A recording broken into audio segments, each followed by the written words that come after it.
তখন স্বামীকে কিছু না বলে বর্ষা ব্যাগ হাতে করে নিয়ে মায়ের বাড়িতে গেল। তখন বর্ষা মাকে কেঁদে কেঁদে বলল, মা, আমি তোমার কথা না শুনে সত্যিই অনেক বড় ভুল করেছি। ওই ফকির ছেলেকে বিয়ে করে আমার জীবন শেষ হয়ে গেল মা। মায়ের কথা না শুনলে এই রকমটাই হয়।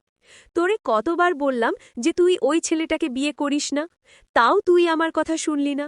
এখন দেখ কেমন লাগে। তোরে বড়লোক ছেলে দেখে বিয়ে দিতে চাইলাম, আর তুই ফকিরের ছেলেকে বিয়ে করলি। এইবার আসুক, তারপর দেখাবো আমার মেয়েকে কষ্ট দেওয়ার ঝাল কতখানি। এখন চল ঘরের ভিতরে যাই। হ্যাঁ মা, চলো। এই বলে বর্ষা ব্যাগ হাতে করে নিয়ে বর্ষা আর তার মা ঘরের ভিতরে গেল। তারপর বর্ষার স্বামী একা একা বসে থেকে ভাবছে, আমি বউকে নিয়ে আর পারি না। শালা আমার এমন একটা কপাল, জীবনে কষ্ট করে করে সুখের আশায় বিয়ে করলাম, কিন্তু বউ পেলাম না মনের মতো, আমাকে বুঝার মতো আর কাউকে পেলাম না।